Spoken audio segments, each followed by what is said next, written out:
Sekarang saya mau tanyakan, kalau saya tanya pada ibu sekarang, mau nggak kira-kira ibu di dunia nggak pernah lihat Nabi, nggak pernah hidup bersama Nabi, tapi ketika di akhirat bisa berdampingan dengan Nabi Sallallahu Alaihi Wasallam, mau nggak? Maka turunlah ayat ini untuk memberikan gambaran itu. Baik, sekarang kita perbaiki dulu niat belajar kita semua untuk meningkatkan takwa kepada Allah. Siap? Saya ulangi, siap? Mari kita mulai. Nah, ayat ini ingin mengatakan, hei, kata Allah, siapapun. Man itu saya sering terjemahkan dengan siapapun. Maaf, kadang di mushaf ada terjemahan barang siapa gitu ya.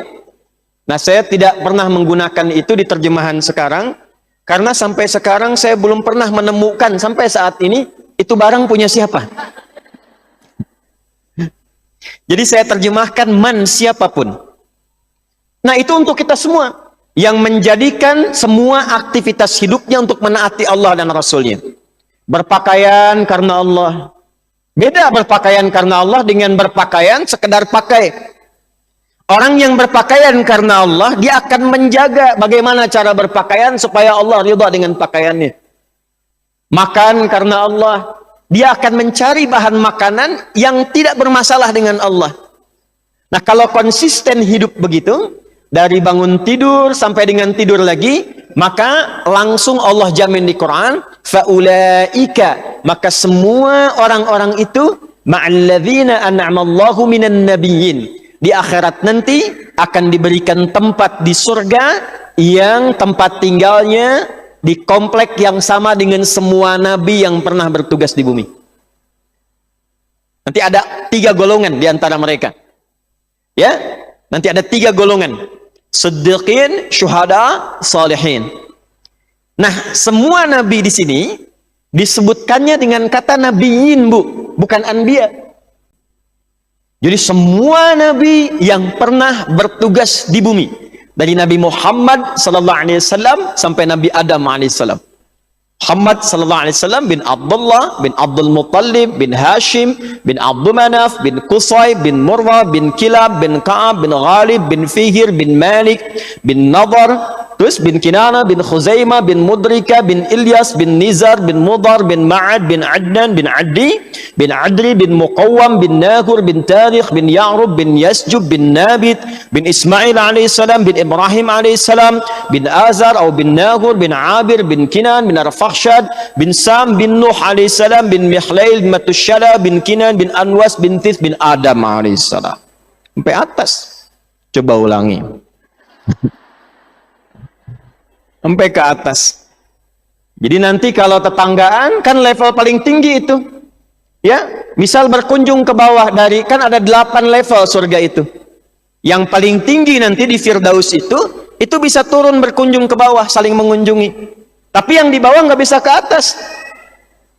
Jadi kalau ibu insya Allah ada di atas, ya amin.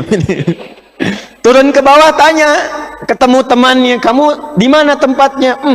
Saya di samping saya ada Ustadz Fulan, Kiai Fulan, Masya Allah, luar biasa ya. Kalau kamu di mana? Ya saya biasa aja.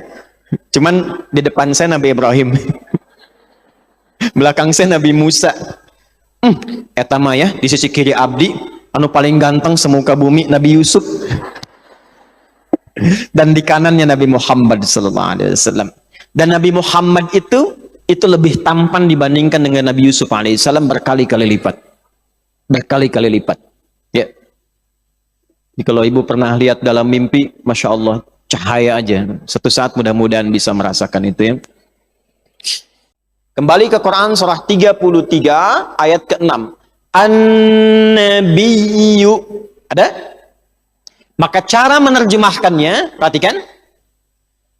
Nabi Muhammad sallallahu alaihi wasallam yang istimewa itu aula bil mu'minina min anfusihim, lebih harus diutamakan, lebih harus diprioritaskan, lebih harus didahulukan oleh insan yang beriman. Setiap orang yang punya iman pasti akan mendahulukan Nabi Muhammad, memprioritaskan Nabi Muhammad, bahkan dibandingkan dengan dirinya sendiri. Sebentar, saya cerita sedikit supaya lebih mendekatkan ayat ini ya dalam pemaknaan kita. Ibu kenal Umar bin Khattab? Ya. Udah mulai aneh nih awal tahunnya. Saya pulang dari Amerika, di sana nggak ada yang kenal Umar. Di sini, Ustaz Muslimah kenal Umar ya. Luar biasa, it's amazing, you know. I was in America, nobody, yeah, now Umar bin Khattab. Ya, alhamdulillah. Umar itu gini, datang pada Nabi, beliau katakan, ya Rasulullah, saya mencintai Anda. Saya akan berjuang dengan Anda. Tapi setelah bapak ibu saya, setelah istri saya. Di tempat Nabi ketiga. Kan? Apa kata Nabi sallallahu alaihi wasallam? Kata Nabi sallallahu alaihi wasallam, la yu'minu ahadukum. Belum sempurna keimanan seseorang. Awas, awas. Hatta akuna, sampai aku, atau kama qala Rasulullah sallallahu alaihi wasallam, ahabba ilaihi, menjadi yang paling dicintainya, nomor satu, bin walidayhi, setelah kedua orang tuanya, atau bahkan setelah istri dan keluarganya. Maka setelah mendengar kalimat ini, Umar langsung mengatakan, ya Rasulullah sallallahu alaihi wasallam, aku mencintai Anda dan siap berjuang untuk Anda karena Allah melebihi cintaku pada ibu bapakku, istriku dan keluargaku. Maka ditepuklah Umar bin Khattab radhiyallahu taala anhu, ada yang menyebutkan dipeluk oleh Nabi sallallahu alaihi wasallam dan kemudian dipuji oleh Nabi, dan inilah yang menempatkan Umar hidup bersama Nabi, wafat dikubur di samping Nabi, dan di akhirat bertempat tinggal dekat dengan Nabi sallallahu alaihi wasallam. Jadi di tiga alamnya itu berdampingan dengan Nabi sallallahu alaihi wasallam. Sekarang saya mau tanyakan, kalau saya tanya pada ibu sekarang, mau nggak kira-kira ibu di dunia nggak pernah lihat Nabi, nggak pernah hidup bersama Nabi, tapi ketika di akhirat bisa berdampingan dengan Nabi sallallahu alaihi wasallam, mau nggak? Maka turunlah ayat ini untuk memberikan gambaran itu. An-nabiyyu aula bil mu'minina min anfusihim. Tempatkan Nabi Muhammad sallallahu alaihi wasallam di atas segalanya. Kalau masih merasa punya iman, iman kita dipertaruhkan di situ. Bagaimana cara menempatkan Nabi sebagai prioritas? Ibu masak nggak tiap hari? Hidangkan makanan.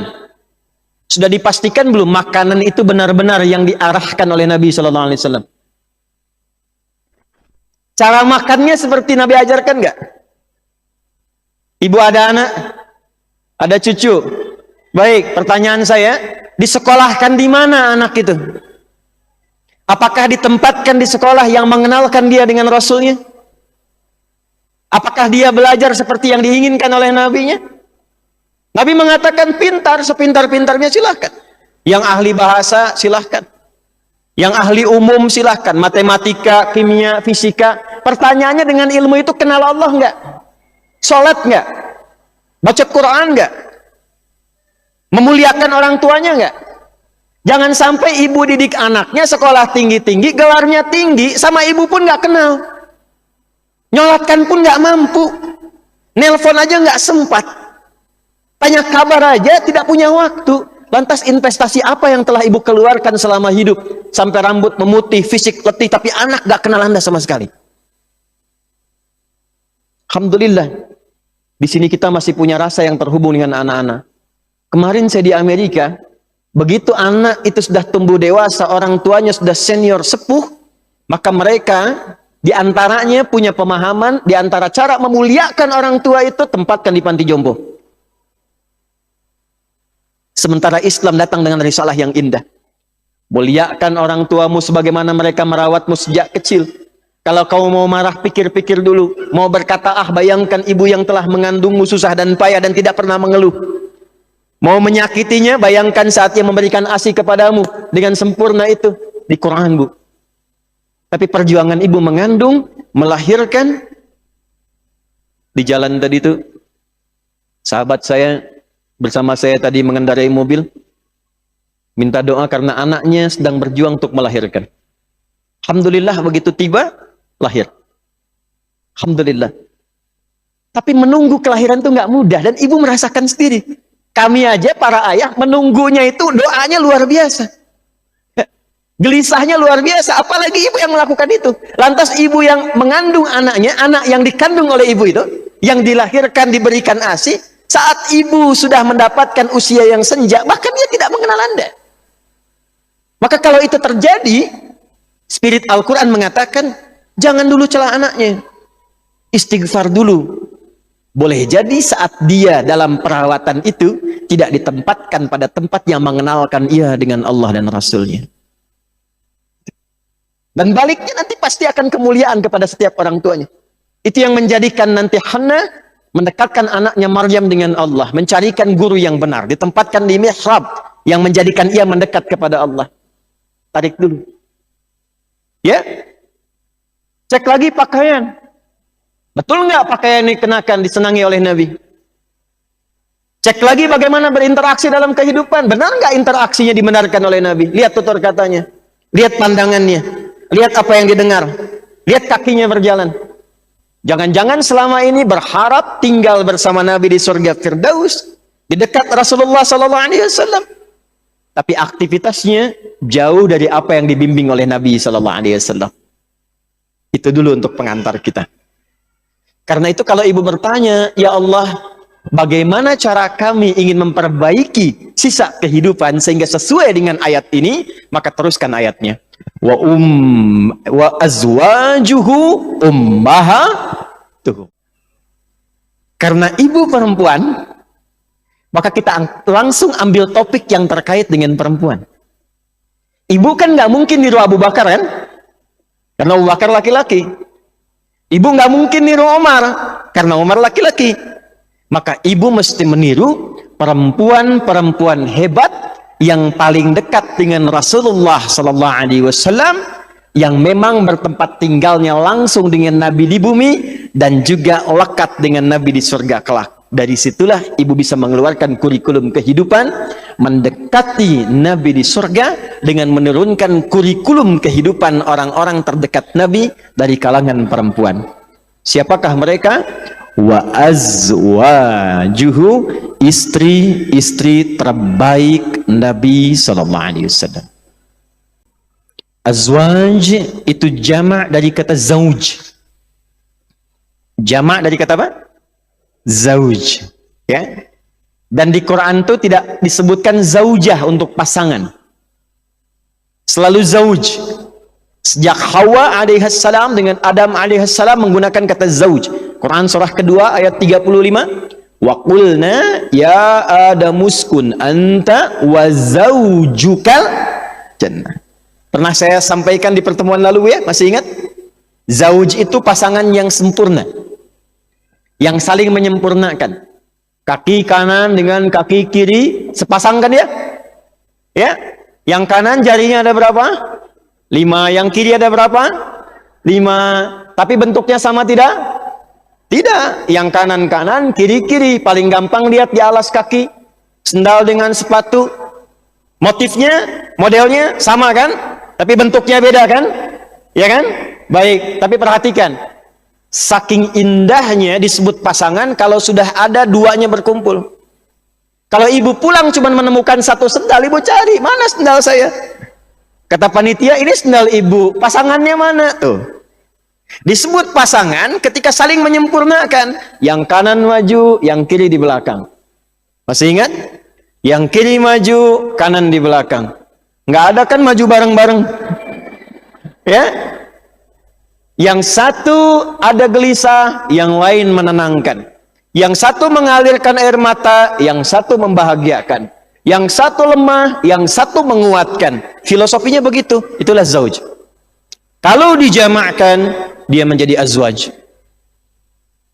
Artinya, ada perempuan-perempuan yang jumlahnya bukan 1, jumlahnya bukan 2, jumlahnya jama', nanti kita akan lihat, dan mereka langsung tinggal di sekitaran Nabi dan menjadi pasangan Nabi. Istrinya, artinya istri-istri Nabi SAW. Kesimpulan cepatnya, Kalau setiap perempuan di muka bumi ingin belajar meneladani Rasulullah SAW sampai berpeluang tinggal di dekat beliau saat kembali ke akhirat nanti, maka belajarlah lewat siapa? Istri-istri Nabi SAW. Satu. Dua, istri-istri Nabi SAW radhiyallahu ta'ala anhunna yang mulia ini disifati oleh Al-Quran dengan sifat kedua. Selain istri terbaik, lihat Bu ya, istri terbaik. Jadi kalau ibu misalnya sudah naik dari perempuan single menjadi istri statusnya, bagaimana caranya menjadi istri terbaik? Ini contohnya. Lalu sifat yang kedua, ummahatuhum, ibunda bagi seluruh insan beriman. Ibu merawat anak tidak? Menyayangi anak tidak? Mengasihi anaknya tidak? Nah, Bu, di atas semua ibu, ibunda kita semua itu adalah istri si Nabi SAW. Kalau bahasa gampangnya gini, bahasa gampangnya, maaf bahasa bebas ya, saking sayangnya Allah kepada kita, diminta kita meneladani, curhat, lihat pada kepribadian istri-istri Nabi SAW, karena itulah ibunda kita. Jadi kalau ingin mendapatkan perawatan sempurna, jadi ibu yang ideal, punya persoalan sebagai ibu, punya persoalan sebagai istri, ingin belajar karakter, curhatnya kemana? Lihatnya kemana? Bukan ke Facebook, Bu. Bukan ke Instagram. Kumaha YT-nya. Klik. Kehidupan tuh begitu panas ya, seperti cuaca di Lembang misalnya. Nunggu komen gitu kan. Capek. Buka ini. Siapa di antara itu yang bisa diteladani? Bagaimana cara merawat anak? Bagaimana cara mengondisikan kehidupan rumah tangga yang baik? Bagaimana kalau saat yang bersamaan punya bakat mengajar, punya bakat merawat, kemudian memilih kemudian profesi tertentu, punya bakat berdagang? Itu akan ada melekat dalam kehidupan. Contoh terbaik siapa? Istri si Nabi SAW. Baik, teruskan dulu. Ini masih mukadimah ya, kita belum mulai. Jadi saya ingin berikan motivasi terlebih dahulu. Kenapa kita membahas tema ini? Karena nanti ada jaminan yang kuat dalam Al-Quran. Jadi kalau ingin menjadi istri yang lebih baik, mendekati sempurna, belajar dari istri si Nabi SAW. Ingin menjadi ibu yang baik, belajar dari istri si Nabi SAW. Ingin mempelajari fenomena kehidupan di rumah tangga yang terkait dengan sifat perempuan, juga kembali ke sini. Yang ketiga, yang terakhir, pindah ke ayat 32. Ya nisa'an nabi, lastunna ka ahadin minan nisa'i in ittaqaitunna. Sampai sini dulu. Fokus. Ada ayat 32 ya. Ya nisa'an nabi. Masih ingat Ibu waktu kita belajar tentang nisa? Apa artinya nisa? Oh, kan lupa kan? Gitu tuh. Kalau sudah lupa tuh suka nggak ingat masalahnya tuh. Nisa itu bukan perempuan. Bukan wanita, nggak usah maksa. Nisa itu perempuan-perempuan. Nggak pakai oh. Nisa itu perempuan. Kalau lagi kumpul. Nah ini ibu nih sekarang an-nisa. Ya, lagi kumpul. Kalau sendirian, masih ingat namanya apa? Mar'ah. Tuh saya ingetin lagi ya, supaya nggak lupa nih. Pokoknya kalau saya tanya lupa, saya selesai ceramah, saya nggak kesini lagi. Kalau sendirian, namanya mar'ah tuh. Mar'atun. Kalau imra'atun tuh sudah menikah. Ya, mar'ah. Dari kata muru'ah, sama dengan mir'ah. Cuma beda harakat. Kalau mir'ah itu cermin. Kalau mar'ah perempuan. Kenapa mar'ah dan mir'ah hurufnya sama, harakatnya beda? Untuk menunjukkan kedekatan perempuan dengan cermin. Menunjukkan perempuan senang ngaca. Dan itu biasa karakter Bu. Di rumah mau kesini bercermin kan? Cermin. Turun dari mobil, dari angkot, dari bis, perbaiki cermin lagi. Masuk lihat kaca di sini, perbaiki lagi. Sudah duduk masih buka handphone buat bercermin. Udah pas belum? Ceklik pasang status, sudah siap belajar. Oh, mana tuh? Tapi mar'ah juga dari kata muru'ah. yang senang tampil indah dan terhormat. Makanya wajar kalau perempuan senang keindahan dan kehormatan. Lihat suami mau berangkat pakai batik, agak kelipat, suami biasa, tapi begitu terlihat oleh istri, sebentar. Perbaiki dulu. Ya. Pot goyang dikit, rapikan lagi. Spray geser, rapikan lagi. Senang keindahan, tampil indah, itu biasa, itu wajar. Nah, yang ketiga, mar'ah itu dari kata muru'ah, ini di ilmu psikologi juga ada. Sifat rasa yang dalam. Sifat rasa yang dalam. Jadi setiap apa yang didapatkan tersimpannya di perasaan, bukan di pikiran. Itu beda dengan laki-laki. Jadi kalau laki-laki itu mendapatkan satu informasi pun yang tidak ideal, itu cepat dilupakan. Karena masuknya ke pikiran, datang yang lain, hilang yang satu. Perempuan sampainya ke hati. Ya, sentuhlah ia tepat di hatinya, maka ia akan jadi milikmu untuk. Nah, itu masalahnya tuh. Masalah sampainya ke perasaan, jadi dimiliki selama hidupnya. Makanya kembali ke cermin tadi, kalau cermin itu dilempar sampai pecah, bisa nggak disatukan lagi? Bisa, cuma tidak memantulkan bayangan yang sempurna. Nah, perempuan juga begitu, kalau dia terlukai, cepat memaafkan, tapi sulit melupakan apa yang dialami. Iya, betul kan Bu ya? Pengalaman kalau ada masalah dengan suami begitu kan? Ya kan? Masalahnya tahun 2023 diungkit kembali yang tahun 1983.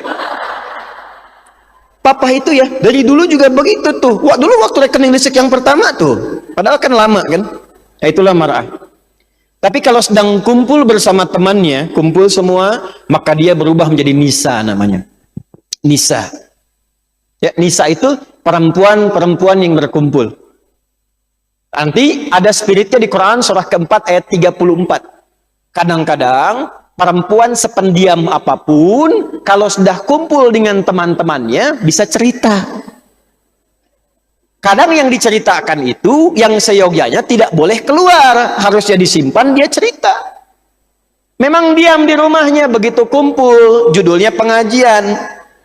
Berangkatnya dari Lampung, 4 bis. Nyampe ke masjid, ketemu temannya yang tinggal di Bandung, di Ranca Ekek. Kebetulan kenalan. Jeng, damang. Iya, alhamdulillah. Ya, tapi pun, ampun. Gimana kabarnya? Sehat. Keluarga, anak-anak, alhamdulillah sehat-sehat. Suami gimana? Di situ masalahnya. Cerita. Nah, ini ayat ini, Bu, kalau kita bacanya begitu, jadi ada ilustrasinya. Ini istri Nabi lagi kumpul. Lagi ngumpul nih, makanya disebut ya nisa an-nabi. Bukan 1-2, itu maksud saya yang ingin saya sampaikan. Lagi ngumpul-ngumpul, ngobrol-ngobrol. Jangan sampai membicarakan Nabi. Jangan sampai berbicara seperti perempuan pada umumnya. Jangan sampai curhatnya tidak menentu. Maka langsung turun ayat mengatakan, ya nisa'an nabi. Hei istri si Nabi yang sedang kumpul-kumpul. Lastunna ka'ahadim minan nisa. Kalian itu tidak sama dengan perempuan pada umumnya. Beda. Kalian istimewa. Karena melekat dengan Nabi, akan mewarisi percikan-percikan kemuliaan dari Nabi. Dan menariknya, inilah nanti yang akan jadi contoh teladan untuk semua perempuan yang hidup di bumi. Makanya istri si Nabi ini sejak menikah dengan Nabi itu dipersiapkan oleh Allah untuk menjadi teladan bagi semua perempuan di muka bumi. Inilah dalil yang menunjukkan apa yang pernah saya sampaikan, kenapa Nabi diizinkan menikah lebih daripada 4 istri, karena seluruh istri Nabi mewakili semua karakter perempuan di bumi. Nanti setelah kita bahas, ibu akan temukan ada yang mirip Sayyidah Khadijah, tapi agak nyaris nggak ketemu. Susah. Dapat salam dari Allah, dari malaikat, dipuji oleh Nabi, diingat-ingat sampai dalam tidurnya, dipuji di hadapan semua istrinya, diabadikan kisahnya sampai dengan sekarang. Ada yang gesit, senang taklim seperti Sayyidah Aisyah, senang taklim. Saat yang bersamaan senang olahraga, perempuan senang berkuda, senang manah, senang taklim. Ada yang senang bikin kue seperti Saudah binti Zam'ah radhiyallahu taala anha. Dikit-dikit lihat majalah ini ada kue, ada menu, masak. Ada kajian, abdi we nu masakna, tuh masak gitu. Ya, ada macam-macam pokoknya senang masak. Ya, sampai bikin orderan dan sebagainya. Nanti kita lihat. Ada lagi yang bagaimana? Yang fashion, senang tampil baik, tampil indah. Ada. Lihat model pakaian begini, pengen. Ya, diperbaiki, tampilkan lebih bagus, tampilnya bagaimana. Ada yang peduli dengan anak-anak, dengan lingkungan. Ya, kegiatannya sosial, santuni anak yatim, merawat beberapa anak. Ada yang senang perhatian pada pendidikan, ngajar, bikin sekolah, bikin TK, akan ditemukan. Ya, yang cerewet juga ada. Mari kita akan temukan. Nanti dalam pelajaran ini, ibu cari kira-kira ibu mirip siapa. Itu. Jangan ketawa dulu. Nanti temukan ibu mirip siapa. Karakternya ditemukan, kalau belum ketemu ikuti, nanti bakatnya akan tampil, passionnya. Keluarkan itu satu aja, ikuti selama hidup. Itu aja satu. Ikuti aja. Itu yang akan kita bahas nanti. Tapi syaratnya apa? Ini taqaitunna. Ini yang kita ambil pertama. Ini taqaitunna, jika kalian bertakwa kepada Allah Subhanahu wa taala. Jadi modal dasar kita belajar mengikuti istri-istri Nabi sallallahu alaihi wasallam. Dasar pertamanya perbaikin niat dulu untuk meningkatkan takwa kepada Allah Subhanahu wa taala. Ini yang akan kita mulai kajian kita di sini. Saya ulangi ya. Semua ini disampaikan sebagai pembuka. Jika ingin dimulai, ingin diawali, ingin diikuti, maka pesan dari Al-Quran isyaratnya mulai niatkan dulu pelajaran ini untuk meningkatkan takwa kepada Allah Subhanahu wa taala. Karena nanti ada orang yang, belajar dari istri Nabi ini motivasinya bukan takwa. Ada yang pengen jadi contohnya saja. Ada yang pengen jadi model saja. Bahkan tidak sedikit yang menjadikan sebagai ikon bisnis. Ya, ada bikin misalnya, bahkan sampai ke beberapa benda-benda. Ini dinamai dengan Aisyah, dinamai dengan Khadijah. Ada yang ingin mempopulerkan sebagai sirah, ada yang ingin menghormati, tapi juga ada di antara mereka yang menempatkan itu sebagai tujuan dunia. Maka yang Allah inginkan, jika Anda ingin mendapatkan kemuliaan dari semua contoh istri Nabi itu, niatkan pertama kali untuk meningkatkan takwa kepada siapa? Allah. Ibu, saya agak serius Bu ya. Sekarang fokus. Takwa disebutkan semua turunan katanya sebanyak 240 kali dalam Al-Quran. Agak sedikit ngajinya, agak dalam sedikit Bu ya. Apa ya? Supaya pemahamannya lebih kuat. 240 ini nanti dibagi Bu. Ada yang terkait dengan pengelolaan nafsu. Bagaimana cara mengendalikan nafsu dengan takwa. Nanti uniknya, nafsu disebutkan 115 kali di Quran. Takwa yang terkait dengan nafsu pun 115 kali. Nafsu dikendalikan oleh setan, dibisiki setan, namanya waswas. Setan disebutkan 88 kali di Quran. Takwa yang membimbing mengarahkan nafsu, itu nanti dibisiki oleh malaikat, dibimbing malaikat. Malaikat disebutkan 88 kali di Quran. Jadi indah sekali. Nanti ada yang terkait dengan ibadah ritual, seperti sholat, puasa, haji, itu disebutkan takwanya. Dzalikal kitabul la hudallil. Siapa muttaqin ini? Alladzina yu'minuna bil ghaibi wa yuqimunas. Ya ayyuhalladzina amanu kutiba alaikumus kama kutiba alal ladzina min qablikum la'allakum. Tuh, puasa dengan takwa. Haji dengan takwa, Al-Baqarah 197. Al-hajju ashhurum ma'lumat, faman farada fihinna al-hajja fala rafatha wala fusuqa wala jidala fil hajj. Wa ma taf'alu min khairin ya'lamhu Allah wa tazawwadu fa inna khaira zadi taqwa. Ada takwa nanti yang terkait dengan kehidupan rumah tangga, khususnya peran-peran istri, ibu di rumah tangga. Dan kalau ibu niatkan kajian untuk meningkatkan takwa, maka muncullah surah-surah dalam Al-Quran langsung menjamin kemuliaan ibu, tidak di akhirat, saat bahkan di dunia. Contoh, turunnya surah At-Talaq, surah tentang rumah tangga yang persoalan serius. Quran surah 65 ayat 2 sampai dengan 3.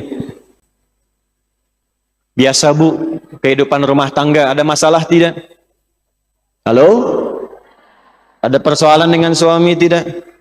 Dengan anak ada tidak? Harus ada. Kalau tidak ada, ibu harus curiga. Ini suami saya malaikat atau manusia gitu. Karena yang tidak pernah kenal salah itu cuma malaikat. Quran surah 66 ayat ke-6. La ya'sunallaha ma amarahum wa yaf'aluna ma yu'marun. Kata Allah, malaikat itu makhluk satu-satunya yang dicipta tanpa kenal salah. Selalu benar. Jadi ibu nggak usah puji malaikat, dan memang malaikat mah nggak pernah salah. Pernah dengar malaikat Jibril korupsi ayat? Tidak ada. Malaikat maut tertukar mencabut nyawa? Tidak ada. Harusnya bukan itu tuh, harusnya Ustadz Adi dulu, tapi saya salah misalnya. Nggak ada. Semua sempurna. Cuman malaikat yang nggak kenal salah. Cuman setan yang nggak kenal benar. Setan itu selalu salah. Walaupun dia tahu benar, dia memilih yang salah. Dia nggak kenal kebenaran. Nah, suami ibu itu bukan malaikat, bukan setan. Jadi kalau ibu ingin menemukan suami yang ideal nggak pernah salah, itu mustahil. Sono nikah sama malaikat Malik tuh. Tuh cari malaikat Israel. Nggak akan ketemu. Jadi kalau ibu mau cari kesalahan, selalu akan ditemukan. Bapak bagaimana sih? Gini aja nggak bisa? Kan bukan malaikat. Tapi kan Bapak juga bukan setan. Wah, rame itu. Manusia di tengah-tengah. Nah, jadi kalau ada persoalan, itu pasti ditemukan. Dan nanti satu saat, kalau kita sudah masuk ke inti persoalannya, kita keluarkan ayatnya. Ternyata, ibu saya berikan rahasia ya. Ini rahasia pertama di tahun ini. Antara kita saja. Tolong jangan disebar ya. Ini live gak? Pemirsa, ini antara kita juga ya. Lihat sini. Ini kalau paham ini, insya Allah kehidupan rumah tangga lebih damai. Ya, lebih tenang. Ternyata ada informasi yang sangat menarik di Quran. Setiap ditemukan masalah, sebetulnya itu cara Allah ingin mendatangkan kebahagiaan lebih besar di balik masalah itu. Dan menyiapkan anggota keluarga lebih kuat menghadapi masalah lebih tinggi di kemudian hari. Jadi setiap ibu melihat ada persoalan, langsung tampilkan perspektif cara berpikir ini, supaya lebih meringankan persoalan yang sedang dialami, sebesar apapun. Ibu kalau jalan, jalannya nanjak. Setelah tanjakan itu ada apa? Nah, kalau ibu bayangkan tanjakannya, capek. Tapi kalau ibu menanjak, bayangkan turunannya, nyaman bu, dan semakin semangat ibu menanjak ke atas. Orang sedang sepedaan, banyak tuh sepedaan tuh. Naik ke atas, disampaikan, tenang, semangat, setelah ini akan ada turunan. Makin cepat tuh digoesnya. Tapi kalau disampaikannya, tenang ya, ini belum seberapa, di atas akan ada nanjak lagi. Aduh capek ya, dorong meah. Capek ini dorong aja ke atas. Ya. Jadi hidup itu, bagaimana cara kita memandangnya? Maka kata Al-Quran, ketika ada persoalan, bayangkan itulah jalan Allah menghadirkan sakinah. Ibu ingin sakinah? Apa itu sakinah? Sakinah itu bukan ketenangan. Sakinah itu ketenangan setelah hilang persoalannya. Orang Arab itu bilang gini, sakanatis syajaratu idza dhahabatir ruh. Sakanatis syajaratu idza dhahabatir rih. Dahan itu, dahan di pohon akan tenang setelah angin yang menerpaknya itu hilang. Sakanatis safinatu idza dhahabatil amwaj. Kapal itu akan tenang kalau ombaknya itu sudah hilang. Jadi sakinah itu datang setelah ombaknya pergi. Makanya kalau di kapal ada ombak, goyah kan ya, tapi setelah ombaknya hilang, rasanya lebih enak dari sebelumnya ya. Nikmat, tenang, nyaman, ada pengalaman, dan ada persiapan menghadapi ombak berikutnya. Pisau, bahasa Arab itu sikin. Ibu bikin kue yang enak setelah dipotong-potong dulu pakai pisau kan? Iris, iris, iris, iris, iris, potong-potong, jadi nikmat. Itulah sakinah. Jadi ketika sedang menghadapi persoalan dalam kehidupan rumah tangga, apapun itu, kata Allah, coba gambarkan dulu bahwa setelah ini ada kebahagiaan. Dan kualitas hidup akan meningkat lebih kuat dari sebelumnya. Menangis gak apa-apa, Bu. Itu wajar. Karena semakin banyak air mata keluar, esok lusa, tantangan itu akan dihadapi dengan kuat dan tidak ada satupun air mata keluar lagi karena telah habis sebelumnya. Ya. Kembali ke sini. Wa may yattaqillaha yaj'al lahu makhraja. Perempuan-perempuan hebat yang mampu meningkatkan takwa, saya bawa tafsirnya ke perempuan. Yang mampu meningkatkan takwa, maka kapanpun dia memiliki persoalan, Allah akan cepat datangkan solusi. Ibu kenal Maryam? Ayo bilang kenal. Ya. Coba buka Quran surah 3 ayat 37. Buka dulu. Saya ambil contoh dulu baru kita masuk ke intinya. Quran surah 3 ayat 37. Paling kiri sebelah bawah, cepat. Fataqabbalaha rabbuha biqabulin hasanin wa ambataha nabatan hasanan wa kaffalaha Zakaria. Ada? Nanti ini akan diikuti oleh ayah bundanya Sayyidah Khadijah. Ada? Fataqabbalaha rabbuha biqabulin hasanin wa ambataha nabatan hasanan wa kaffalaha Zakaria. Kullama dakhala 'alayha Zakaria al-mihrab wajada 'indaha rizqa. Qala ya Maryam anna laki hadha? Qalat huwa min 'indillah. Innallaha yarzuqu man yasha'u bighairi hisab. Ada? Quran surah ketiga Ali Imran ayat 37. Allah menerima semua ikhtiar Hanna dan Imran dalam merawat Maryam. Allah memperhatikan merawat pertumbuhan Maryam. Sampai kemudian ditugaskan pamannya Zakaria untuk menemani, merawat, mengajarinya. Tapi anehnya, setiap kali pamannya datang memberikan kebutuhan sudah ada di situ. Nggak sulit, Bu. Maaf, makanan sudah ada. Buah-buahan sudah ada. Pakaian sudah ada. Pamannya berkata mengonfirmasi dari mana semua ini? Apa jawab Maryam? Karena dari sejak mula dilahirkan, didekatkan dengan takwa kepada Allah, maka jawabannya yang keluar di lisannya Allah. Innallaha yarzuqu man yasha. Dari Allah, paman. Dari Allah.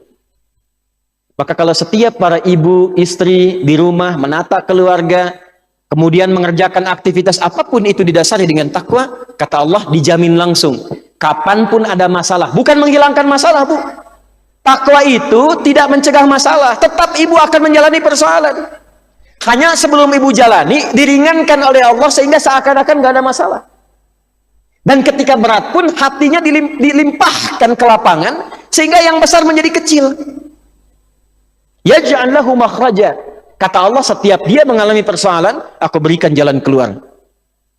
Kadang masalah belum tuntas, tapi hatinya mudah lapang. Sehingga nggak apa-apa. Ya, jalan dulu, tenang dulu, nyaman dulu. Wa yarzuqhu min haitsu la yahtasib. Rizkinya pun dimudahkan oleh Allah. Nanti ada kaitan dengan ilmu, ada kaitan dengan kebahagiaan, ada kaitan dengan banyak persoalan. Kita langsung cepat ke intinya. Ya Ustadz, kami ingin cepat mulai materinya dan sekarang sudah berusaha meniatkan diri untuk meningkatkan takwa kepada Allah. Baik, sekarang kita perbaiki dulu niat belajar kita semua untuk meningkatkan takwa kepada Allah. Siap? Saya ulangi, siap? Mari kita mulai.